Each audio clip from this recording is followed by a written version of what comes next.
and I read an article in the Financial Times the other day because of the Hamas and Israeli war, that that the international prices could go up to $150, and that would literally mean our products going to a high of 300 shillings per litre at the pump. Yes, I'll leave you to clarify whether you indeed say that in this meeting. An article which I expect the fourth estate to have read, that if the Hamas-Israeli war continues, and that could go as high as $150 per barrel, not $150 per litre. Per litre at the pump. So where are you saying was misreported? Because we don't want to be unfair to our media. They are our partners.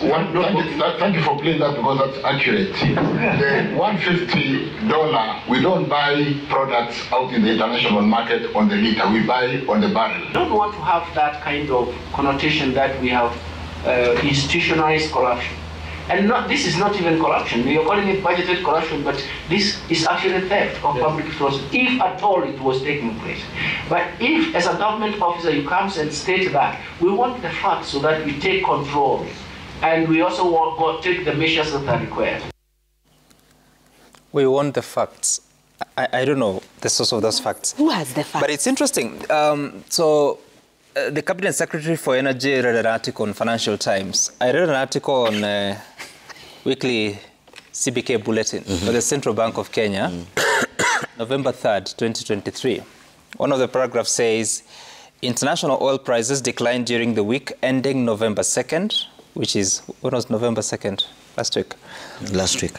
Due to the dissipating impact of the war between Israel and Palestine. Murban oil price declined to 87.24 USD a barrel on November 2nd from 90.23 USD per barrel on October 26.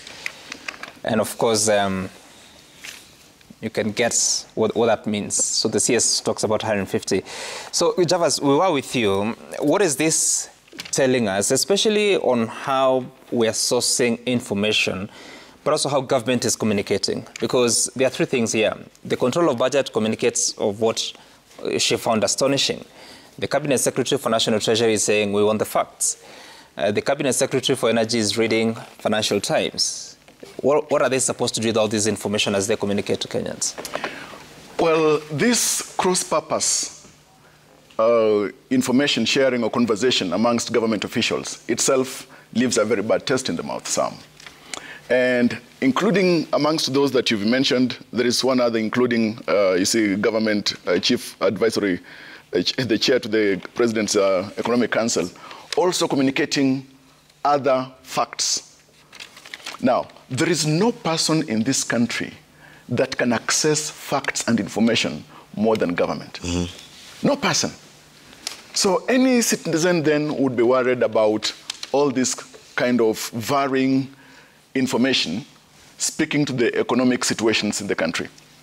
Now, just recently, Dr. Isaac Mwaura was appointed as the government spokesperson with 2 able assistants. Yet, regardless of him being in office, we are seeing various government officials speaking in the manner that they are, letting out information that is raising eyebrows much more than bringing consolation and facts to citizens. Now, I think we need to find a situation where... Is it possible to bring consolation with facts? Well, first of all, when facts are there, you are consoled with the reality that this is what you are facing. Yes. That's the reality you're facing. So that you know, if you're a patient, you know whether you have to go see a doctor, and even if you're going to see a doctor and you, for example, you're terminally ill, you are consoled by the fact that this is just a bit of extending your time on this good earth. But the reality is that you may not last longer. That's the reality that you have to embrace. It's this reality that Kenyans need to face. The reality that what is the state of the economy? What is it that is causing? What are what's the causal root of the issues that are leading our economy to be in the direction that it is? Just yesterday or the other day, Tanzania itself has reduced the cost of fuel. Now, I'm sure you're all quite aware of the statement that came from State House, Uganda, about the issue of oil, procuring oil by Uganda from Kenya, and Kenya's middleman by Museveni himself. Now, I think what we are presently suffering from is a situation where each critical office or each critical ministry is positioning itself and letting out information, which is very contrary to how government has been speaking in the past. When you look at the Uhuru Kenyatta regime, the Mwai Kibaki regime, we need harmonized communication. Look at how, for example, spokesperson, government spokesperson Alfred Mutua, Dr. Alfred Mutua, as he then was, used to let out information, and every ministry used to bring or put that information together for relaying by the government spokesperson. Now, I understand that here, the issue is that they were appearing before NADCO. What we need to know is that if at all help is needed in terms of communicating, communication competencies of various offices and ministries, I mean, the Office of Government Spokesperson should aid these ministries. But beyond that, the question then that I find myself asking is, how factual is each entity as it's making its proclamation? And then with all these variances, how should common citizens get to understand and appreciate? Now, if we are fearing that maybe by the next month, fuel will be, selling at 300 shillings per liter, you realize the kind of anxiety that this creates. Presently, whether it's families, whether it's business people, etc. This kind of anxiety is also may not be quite helpful. And while the president's lieutenants are able men and women, I think they need to be appearing helpful to the head of state than appearing that they are puncturing even that greater cause. All right, I'll get to you much more. But first, Diana, so when you listen to these conversations, and yes, I found it, I don't know what the word to use, when he says that consolation with facts. I don't know if that is possible. But what are we supposed to do? Because a lot of times we've seen government officials telling people it is going to get worse. Of course, not with the same words that I'm using, but you get the message. Moses Kuria had said that by February next year should be getting to, was it 250 shillings a litre? Later on, he retracted and said that he had been advised that it was going to get better. And you could read the sarcasm that was in there. But what is supposed to happen at a time that a lot of indicators are looking quite wrong? I think what we saw from the CS energy is a government keen to ensure that we suffer and to announce it in advance. Use all alternative facts other than what our institutions have offered to tell us we are getting to 300. And Kenyans use memes, and I think this government just listens to memes. Because you started by saying they cited that soon the government will blame Hamas for our problems. They have done it. Kenyans started saying, wacha kuongeza hii bei pole pole, fikisha 300, 1,000. Here is a CS who decides, I will announce that. Why would a government take on a strategy of making people feel desperate and hopeless? Already, due to the current increase in fuel prices, we have seen a reduction in taxes collected around petroleum. I am sure by the time, whether it is KNBS or other actors like ourselves analyze the state of the economy because of the current taxation and energy costs in this country, it will point to a very dire situation. So the recklessness of government, and it's not just at the CS level, it is at all levels. From the presidency, I doubt Honorable Maura has made any address so far, or has even been allowed to be the one who comes to announce anything. The communication strategy he spoke while taking over from Oguna, retired. Okay, I didn't hear him. Okay, like an inaugural speech. right? That's all he's done so far. So the mixed messaging of this government that does not communicate their philosophy, their stand at any given point is very, very problematic. Since Kenya Kwanza took power, we have told them to work on their communication strategy. They are leading a country through an economic crisis, and they themselves have decided to create a governance crisis. So I'm not sure what the president would be reporting around the governance crisis of corruption, of all these lack of facts from within government. So as we address these particular things, can the government keep quiet? Can that be considered a strategy? Keep quiet. Yeah, I think the government But behind the scenes, if, for instance, you're getting certain information from the global institutions, whether it's the World Bank, whether it's the IMF, or it's even global media, what are they supposed to do with that information? They're supposed to analyze it very well and communicate factually. That factually is very, very important. If you must bring us this bad news, they must. Government has an obligation to ensure that we access information that is factual. And actually, I'll take it, it's the governance week. I'll take it a notch higher.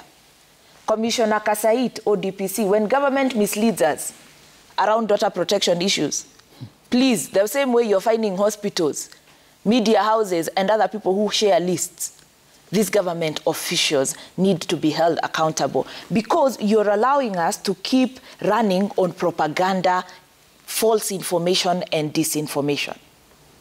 We rally ourselves and respond to that. Because in the case of CS Chirchir, CBK has given you guidance. Why would you go for the Financial Times? What are you saying about CBK? And that's what I'm saying. If there's certain information coming from global institutions to indicate that if the Israel-Hamas conflict escalates, but yes, the immediate analysis of the central bank is that there's a reduction in the global market, what should that information mean in our must planning? be reanalyzed afresh by the Ministry of Energy, EPRA, CBK, Treasury, and put into context, especially because one media outlet reported one thing when all others were reporting something else. Why would you just pick the one that spells doom? Okay. All right. That's problematic. And remember that usually a newspaper itself is not a particularly appreciated authority. Now, we have got able institutions here, and I agree with Madam. For example, when we've got even KIPRA, EPRA, we've got CBK, and a government official then varies a bit or veers off dependence on these institutions, then it's something that requires a bit of guidance. Can I say something on Yes, Honorable Masara, and I want you to respond to this. Just hold on. I want to respond to, because at the end of the day, I mean, people look at, so where does our help come from? Is it, is it from Parliament? Because we have representatives in that house, and this information should not be getting you by surprise like it's getting the rest of Kenyans. What role should Parliament play in such a situation that you're in? The major role of Parliament is to oversight. For example, now, whatever the CS has just mentioned, he needs to be summoned by Parliament. Reason why I'm saying this, the most reliable source of information when it comes to prices and issues of international planning and everything should be CBK. But one thing which is coming out that this government, maybe the cabinet is not usually sitting. And if they are sitting, they are discussing other things which are not for public interest. Because one, fuel, the issue of fuel in this country now or in any other economy is a very important issue. So when you see the CS Energy is contradicting the CBK, there must be a big problem. These are the time we need factual, the way you mentioned it, information, and it's the responsibility of the government. Because each and every one of us here, we trust the government. You know, as much Parliament is there. But when the first institution which need to give us first-hand information should be the executive, because the judiciary, parliament, the executive usually operate using these other organs to run the country. So when today Speaker Wetangula want information, the CS Energy and the CBK are contradicting one another. Where do you expect Parliament to get that information? Do we go to World Bank direct? Do we go? And you know that our constitution is structured. Do we go to World Bank? Do we go to where do we go to? Everybody is confused. But let me ask you, the best way, Honorable Masara, because this is your second term. Okay, second term. So it's been more than 6 years that you've been in the House. Yes. From your experience, is Parliament that, what is the right word? I lack it. But is it that Parliament is not able to get into the issues of the people without relying on the government? You can't drive a motion to an extent that you're safeguarding the interest of Kenyans? Can I tell you something? And I want to be very honest and frank with you. The situation now in Kenya, Parliament is captured. That's why I mentioned to you governance. Captured by who? By executive. Do you see how nowadays in Parliament bills are rushed? First reading in the some few hours or what? The time is reduced. But you're 349 of you. Government has only 22 cabinet secretaries. No, just a moment. The other officers. I'm saying the Parliament is captured because, you know, we are a multi-party democracy where there need to be a majority and minority. But you see, executive is investing heavily on curtailing the opposition by buying members of Parliament. So once members of the oppositions, once opposition is weak, you don't expect much from the Parliament. That's the reality. And chances are high that the Parliament is not fully functional. That's why you can get such a things happening and nobody is questioning. Fine, that's fine. We expect a Parliament which is robust, where the opposition should do their work. But here is a case where a majority of opposition MPs are now working with the government. I hear you, Honorable Masara, but Parliament is both, the responsibility is individual as well as collective. So individually, even if your colleagues from the opposition have been captured, does it stop you from interrogating budgets, the lines, whatever the control of budget has said? Has any member of Parliament gone to look at what are the details? Or they're just waiting for I can report inviting her to the House? I can report to you my party, the Azimio party, were working over the weekend over the same. They have invited their economists and they are working over the same, and we'll sit down. More so members of Azimio who are in budget. I think we are meeting in the course of the week, both members who are in peak and the budget, so that we can analyze all things. But let me tell you, we will have facts. But when you go to the floor of the House, it's a matter of numbers. But you can put them on record. Yes, we will do it. We have done it before, and we are going to do it. What I'm saying, this country belongs to all of us. Each and everybody with a responsibility need to do what he needs to do, whether bad or good. But for the sake of this country, we need to rethink on how this country can move forward. Okay. But one thing I want to say is that we are blaming my brother, the Hustlers Nation. They are the people who have put us in this situation. That's the truth of the matter. Do you know why I say this? Huh? What do you mean by that? Do you know why I say this? Dr. William Ruto was a deputy president until last general election, so he was in the government. But the way his government is being run is as if he came from the opposition. Nobody understands what is happening. But it is very rare for a government which is taken over by a deputy president to behave the way this one is behaving, all over. Such a government I find it interesting when an opposition president... Just hold on, because I need to move to Karanja. I find it interesting that you should actually blame the voters. They made a right. I mean, they made a decision which is within their right to choose whoever they feel persuaded them. Once people are in office, they deliver to the entire country. Now, if you elect me and I fail to deliver, who do you blame?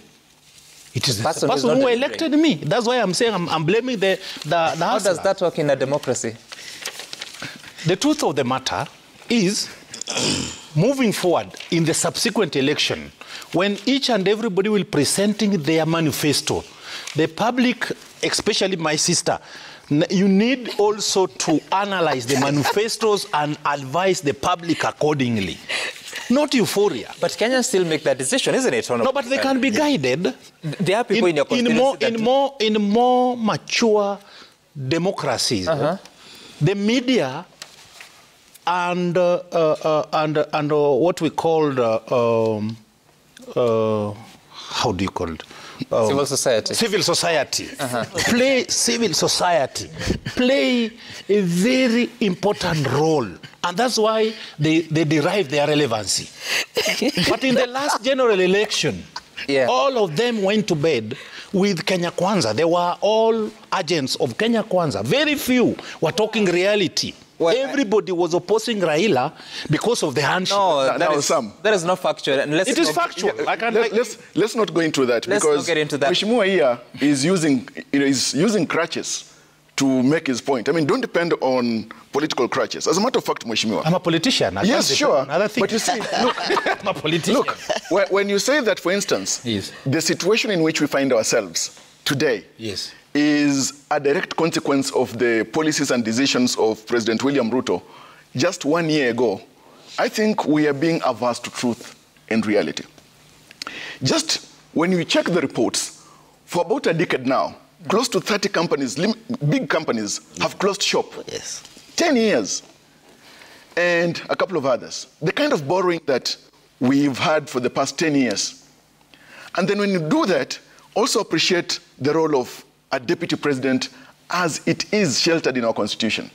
While we know that there is the aspect of collective responsibility in decision-making in government, we know that the decisions and authority of a deputy president, when it comes to ultimate decision-making, is a bit limited, especially when it comes to the national aspect. Now, putting that aside, I have to come to a point of conclusion that every leader who has been given the mandate by the people has got the responsibility placed upon their shoulders and trust by the people. You cannot keep on blaming others. Today, for example, Mheshimiwa here, upon receiving or accepting such mandate from the people, you cannot say that in the end, if you didn't perform, then blame the voters who put me in this office. It is you whom they trusted to perform because of your ability. And I think politicians need to come to reality that when you're a member of parliament, when you're an MCA, you've got a historic duty and responsibility to deliver, first, in good conscience, for the benefit of the people. Third, appreciating the place of the Constitution, saying that the sovereign power belongs to the people, but when they are executing it indirectly, they are executing the same through you as elected leaders. Javas, you've raised a controversial issue there. That you're saying that a deputy president in making decisions, they are not as influential as who? Now, as the president. Remember that the deputy president is the principal advisor to the president. Principal advisor, advisor in chief. Now, other than a situation where a deputy president has been given expanded or extra mandate by the president, most of the time, they will wait upon such advisory, they'll play that advisory role. So as a matter of fact. Why are you saying that? What is the point? The whole point is that when Mheshimiwa here says that the decisions that, or the economic situation that we are finding ourselves in today, now that President Uhuru Kenyatta, as he then was, vacated office, then such blame should be heaped on President William Ruto because he was in government at the time. Then why not? But why? Just okay. Before I lose, I'm going to lose something very important. No, you just note it. You'll not lose. Now, the aspect of collective responsibility comes into question. President, deputy president, cabinet, the entire executive, hence the presidency. But now, my point is that when Mheshimiwa here just focuses primarily on President William Ruto, primarily because he was deputy president then, and not looking at it wholesomely in terms of that entire regime, I think is missing the boat by the river. Can I correct my statement? No, you won't. Not now. I'll give you an opportunity. No, I want to hear from Samuel Karanje. He's been quite for so long. I wanted to give... I want to hear from you. My statement. Allow Samuel to respond. There has been... Okay, first of all... Yes. I didn't hear you say that you voted for the current regime, but Yes. I heard you say the hustlers did. Yes. I don't know. He voted for them. He told me. He told me when we were seated down. I don't know whether you count Deny or yourself accept. as part of those. Yes. And if you should take responsibility because now we're where we are because Yes. of the decision that was made by Kenyans that voted for the regime. But then again, at this time and realizing these challenges, what do you think the solution should be and how do you arrive at it? You see, there's something Mheshimiwa said, and I'd like to echo that and maybe push it further. The responsibility of a voter is to vote a leader who they believe is going to represent them. Yes. In whichever house, Senate or Parliament. And that responsibility is in Chapter 1 of the Constitution because the sovereignty of this country is bestowed on the citizen. And so the mandate that is given to the member of Parliament or the Senate is a mandate which is delegated, and they must be able to voice it, regardless of the challenges, whether people are being bought in Parliament or people are not bought in Parliament. You must be able to voice that, the voice of the person who gave you that position, because ideally all of us, you can be in Parliament, but from where I sit, I must be able to send. You are a messenger. This is my situation on the ground. I need this road to be made this way. I need our school to be done in this way. Get money for us to make this road, to build this institution. I have sent you there. But the issues that we have seen are the issues of governance. Governance. The issue that we are seeing right now is that we have, when we put waheshimiwas in those positions, now it becomes a master-slave relationship. We become the slaves, they become the masters. And that's why we have that reverse role. Those reverse roles, Sammy, is why we're having all these problems. Because ideally now, Parliament and members of Parliament are worshipped by the electorates. Every time ukimwona unamkimbilia, this person is like the Messiah to us. And we are the employers, even of the president himself. He came to us and he asked us for votes. Whoever voted for him, he was voted with a majority as according to the IEBC then. Now, he has taken that role and mandate. What is he supposed to do? You may find that the house that you have been put in is not in order. It is your time now to put that house in order. And so we have an issue with governance. That's number one. You cannot blame the electorates. We have an issue also with the electorates based on information. And that is why civic education is very, very important. Because the manifestos which are presented to the electorates and to the citizens, most of them are cooked. Most of them, people don't mean it. And so we as the electorates, we have now to go back to patane vile tunasemanga nyuma ya hema. And we agree on one thing, that the people who we are putting in power, number one, we are putting people by virtue of merit. So there are issues there which we cannot be able to exhaust right now. So what is the solution? Number one, the government must take responsibility. They are in power. So whether you found 97 million in the coffers or whatever you found, you must not start wallowing in that quagmire of then. You must come up with solutions. Immediately after you took power, the next month, we were paying taxes. And so what have you done with the 1 year plus taxes that you have already paid? When you look at what is happening in terms of debt situation, and Mheshimiwa here is going to tell us, there are some, when you Google, there are some of the facts is that 70% of the collection of every coin that we collect, 70% goes to payment of debts. We have 15% going to recurring expenditure. I can't confirm that. Probably he can confirm. And probably 15-12% left for development. When you are looking at that, how are you able to manage a government that is, number one, you took it as a bloated government, you took it higher. You didn't even scale down your operations. You took it even higher. You opened other avenues of corruption and eating money in the same government. Ideally, our expectation of this government was, number one, when you take the government, make a very well lean government that is going to be prudent in execution even of their finances. But right now, what are we seeing? We are seeing what we call extravagance and opulence, whereby we feel that we have put you there to eat our money. And number two, we have put you there and you do not have any heart of the people who put you there, even in the utterances that we are having. We are talking about communication. There is a way to communicate. And I think one of the panelists said, the government, they know about some.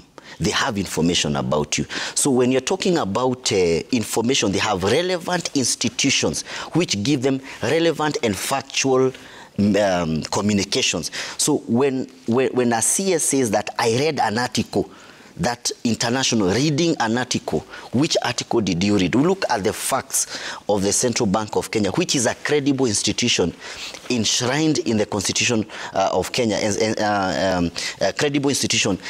And when you look at that communication that is happening, so what are we supposed to do as traders? What are we supposed to do as hustlers? It is a hopeless situation. Ukisikia mheshimiwa what he's saying here, he himself, he sounds very defeated. So what about the people who put him there? So the solution is, first and foremost, I'd like to talk to the electorates of this country. Any person who does not perform, 100% let them go home. Any government that does not perform, let them go home. Number two, we have made mistakes in the past. And it's not that you're not going to make mistakes in the other coming regimes. We may make those mistakes. But let us make mistakes from an informed decision. In this way, we are putting there, but we have found ourselves in a situation. We thought that you are going to help us, but you didn't help us. Number three, we must also be able to go to another level of also getting information. And that's why we are having these conversations here. Get informations and facts from everywhere. It is now an open, we have an open source of information. Social media is one, because how did we know even Tanzania things were happening like in Uganda? So these conversations must happen as a solution so that the government knows that they are not leading idiots. They are leading people who are able to analyze where they are at and where they are going.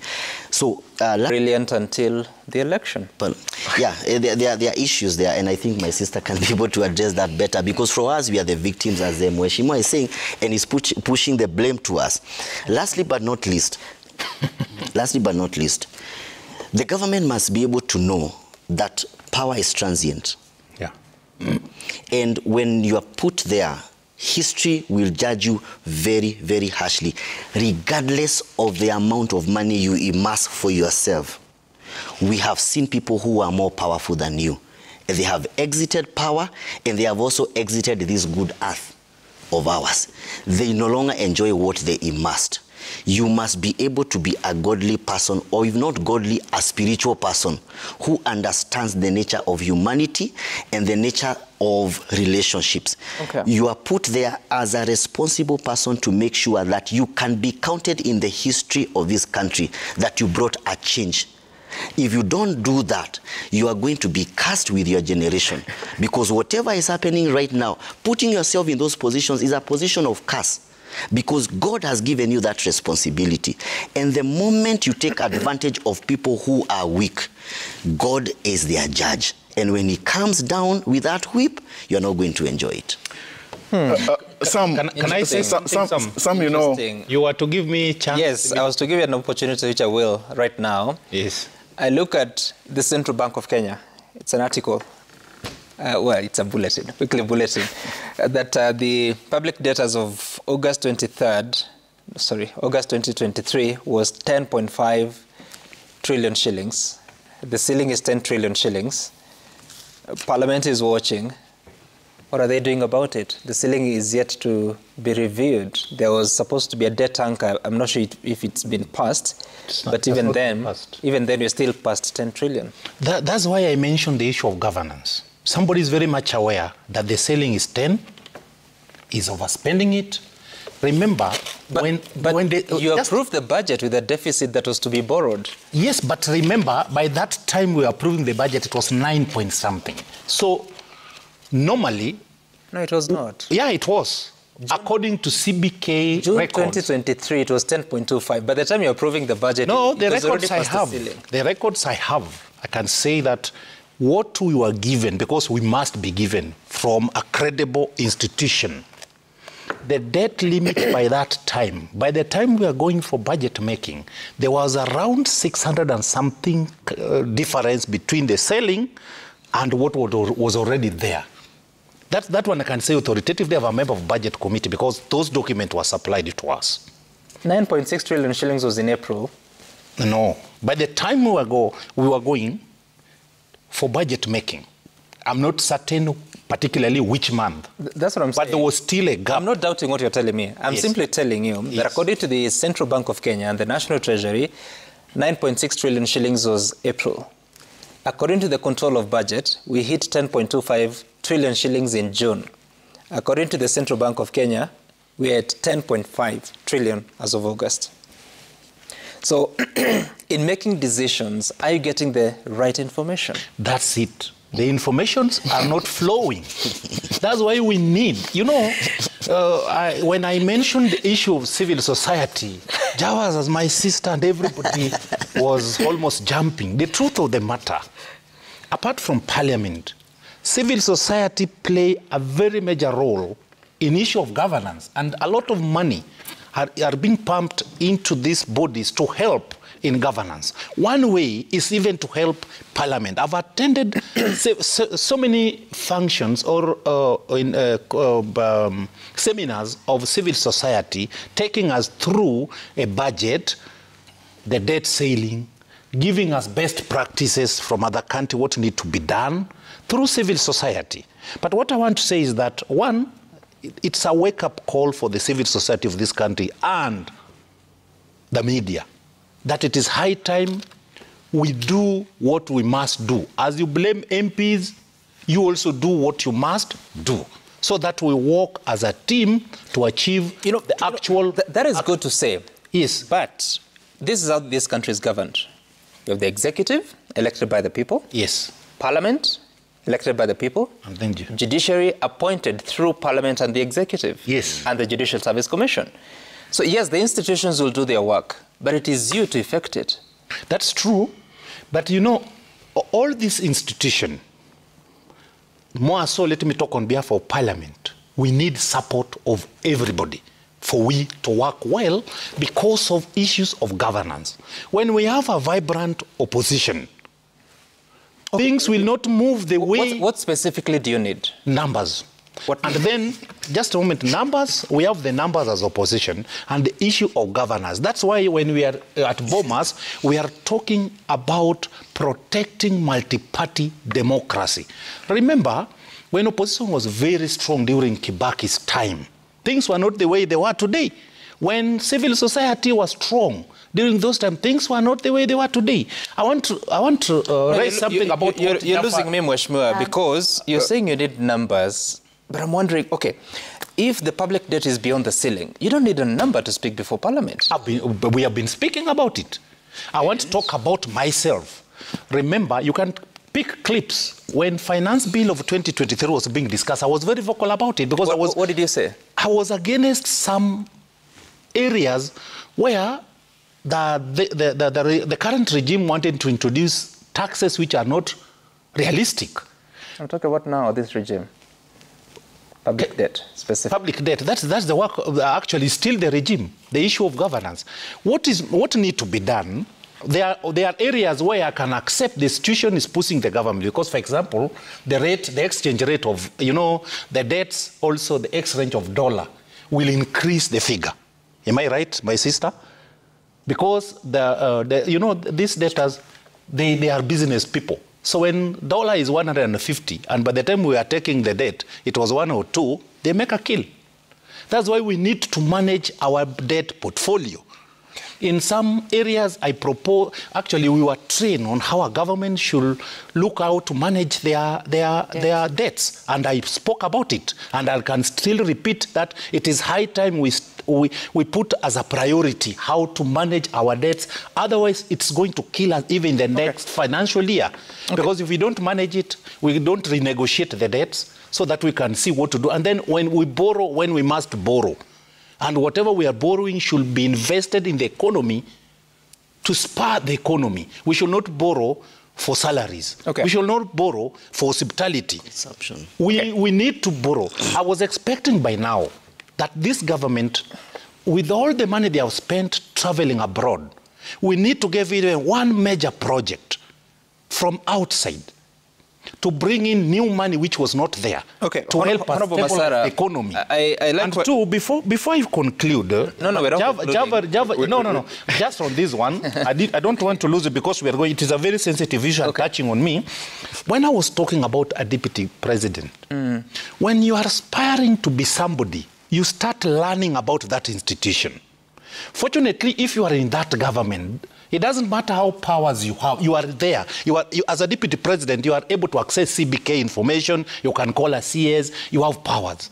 We were expecting a deputy president for 10 years to manage a government in a better way than his boss, because he was blaming his boss all the time. So I was thinking he was a good student. You know, when you are a good student and your boss is doing mistakes, you don't do those mistakes when you are given responsibility. Because for 10 years, he was in the office. Okay. And for God's sake, most of the debts which are now giving us headache were taken between 2013 and 2017. And it is on record. The deputy president was by then quoted that he was running the government. If I'm wrong, somebody to correct him. He was running the government. So he was privy to the happenings for 5 good years, actually 6 or 7 years. We were expecting him now, by the time he takes over, we were expecting communication system to be the best. Okay. We were expecting cabinet meetings to be the ones which gives hopes to the public. But you know, now we are on our own. Even me, I'm on my own. I don't know. You know, Honorable Masara, you are going on a very interesting direction, and I'm not sure you want to stay there.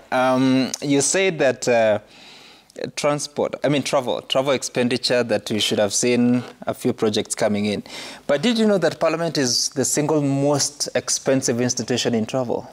You spent more than 9 billion shillings on both domestic and local. Yes, how many are we? No, it's not about the number. I'm talking about the institution. Yes, but we are bringing something. What? Yes. Sam, if I may, on debt. Just a moment. I've traveled to different countries sponsored by Parliament, but I can tell you, whatever information I've gotten from those trips has helped me now to argue about my country. Because we do best practices, we get how those... Impact on decisions? Yes, and even issues of governance. That's because what is the impact of that on decisions taken by Parliament? By Parliament? Let me tell you this. I was a member of PAC for 5 years. If you look at the reports of PAC for the last 5 years, it has enabled now Parliament to behave differently. So I can say that the money I spent to travel to US, I went to Britain to study best practices of the oldest Parliament, continue Public Account Committee in Kenya, which was High Oman. Okay. Whatever information I got from there helped me to bring changes in how it enhanced your capacity. Yes, it enhanced my capacity. So I don't want to say Parliament is perfect, but what I want to say, you should not now judge me because I'm a member of Parliament. The executive is using a lot of money to travel, and we don't see the impact of it. So you tell me, you know, you are also spending 9 billion. No. Can we now... That is not the notion. What should be there is that these travelings are good. There is no way the president can market this country without meeting other leaders, because we don't expect the other leaders to come to Kenya. He has to go out there. All right. The foreign people must sell. But we must now gauge. See the value. Expenditure against the value. Okay. Which we have not seen, or maybe in his address on Thursday, is going to tell us. All right. Javas, talk to me about, because if you look at the current supplementary budget, just 2 or 3 weeks ago, the government communicated that there was a directive to reduce expenditure by 10%. You look at the supplementary budget, it is raising recurrent expenditure and reducing development expenditure. In fact, the budget is moving from 3.67 trillion shillings to almost 3.9. Actually, it's more than 3.9 trillion shillings. So the expenditure is going up. Yeah. Is it that what's going on that we are not able to stick to what the government says and what the driving force is? Because initially we were told once you find yourself in a hole, you stop digging. Well, I think it raises concerns.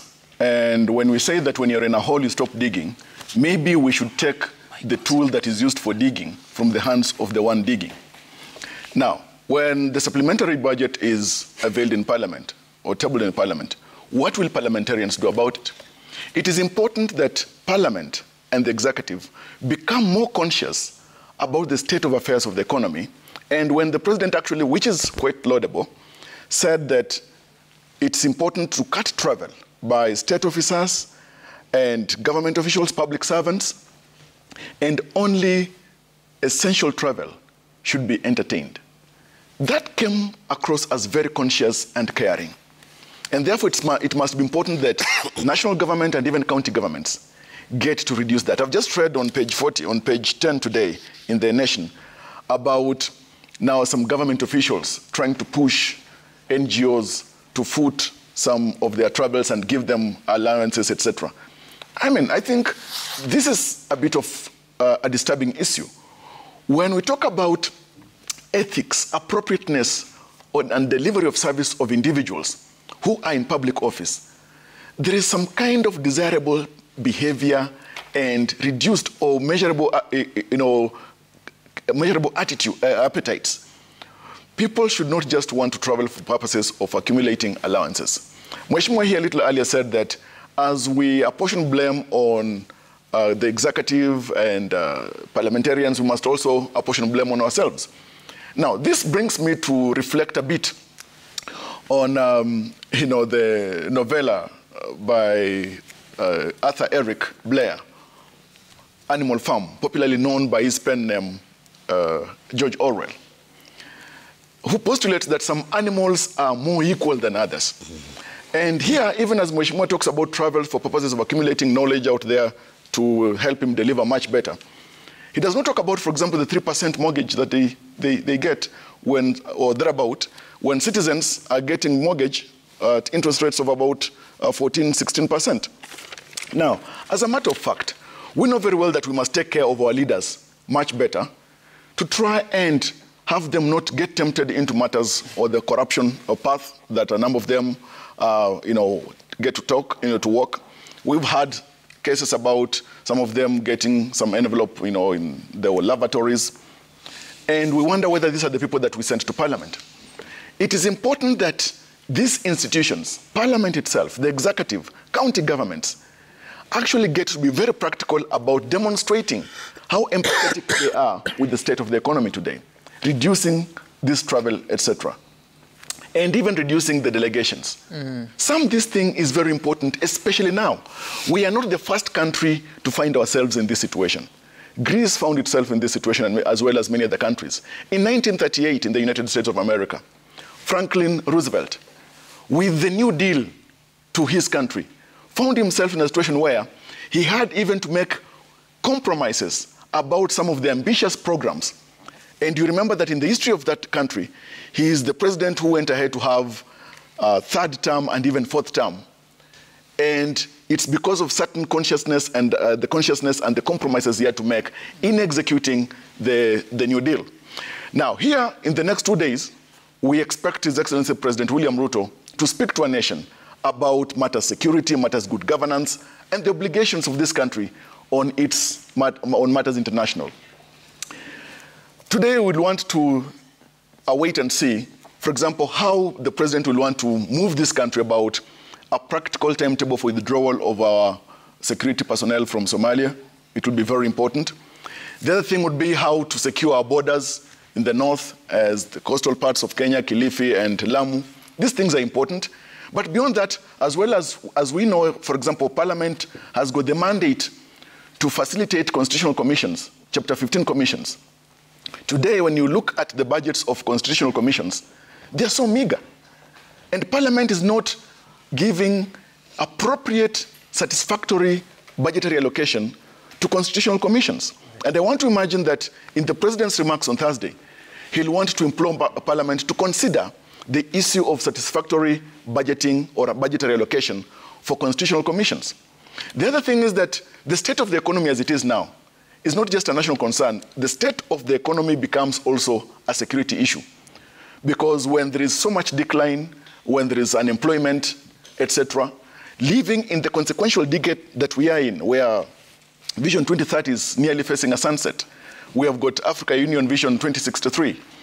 Just last week, we had the sun set on KCPE, and now we have got a new education curriculum. Right. We need to have conscious policies and decisions that take this country forward. This is the most consequential decade that we'll ever have. All right, I want us to take feedback. We're out of time, but I give 30 seconds to Diana and You have Samuel. not allowed me. I'll give you 30 seconds, don't worry. Let's take a look at the feedback that has come to us. That's very unfair. Extremely. And the hashtag to use is Deborah Leonard Masika. You're saying that it's absurd to realize even Parliament, as early as now, has been captured. The way bills are being passed is just shocking. In a nutshell, the Kenya Kwanza government has totally lost direction. The entire system needs to go back to the drawing board and begin doing right things. Atanas Mavuti, you said that we will suffer under this regime. How can a CS justify increase in fuel prices, citing increase in world oil prices, while our neighbors Tanzania are decreasing their oil prices, citing decrease in world oil prices?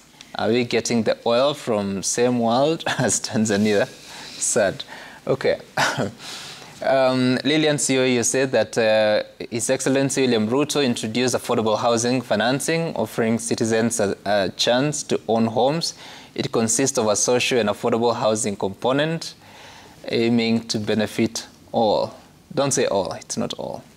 Jay Musoma, you're saying that energy CS should not mislead Kenyans. We don't suffer because of Israel and Palestine war, but rather the war between the shilling and the dollar. Tanzania lowered fuel by 5.68% because fuel prices have dropped internationally.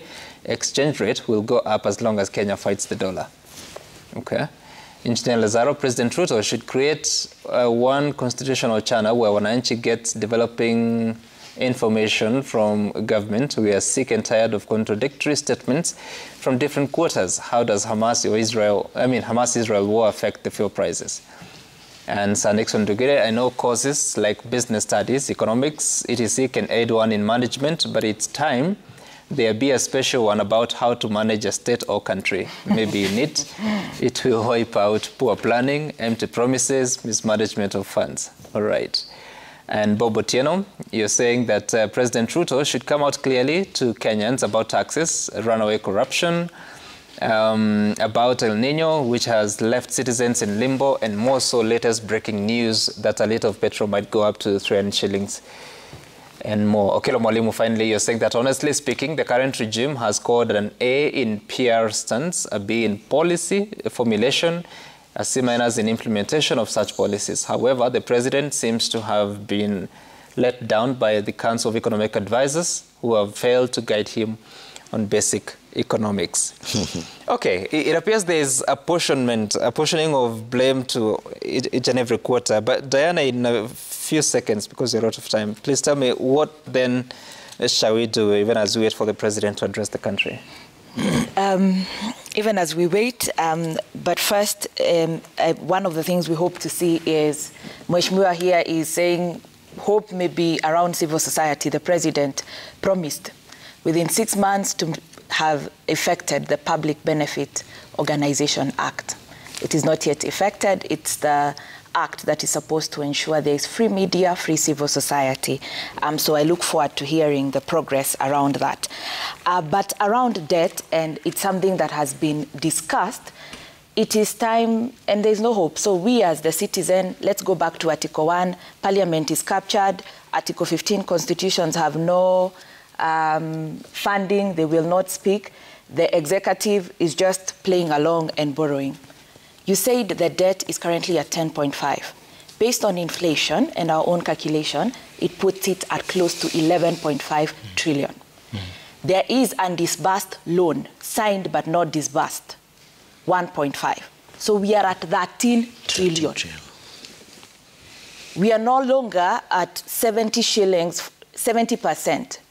We are now at 84% of revenue collected is going to debt repayment.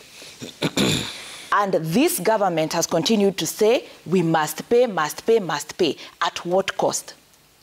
I think one of the things that I hope the president and during that State of the Nation address will be discussed is a preemptive default. We can no longer pay at all costs. 15% for recurrent and development expenditure is now a mirage.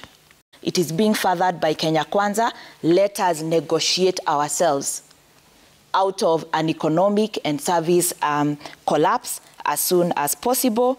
And I hope the president will now be serious about discussing corruption and wastage now that it has come to crunch, and what is the state of devolution. Yeah, it doesn't look like this government loves devolution. They are taking too many functions from devolved organs. Samuel. Thank you, Sami. You cannot tax people into prosperity. We have to be a producing nation.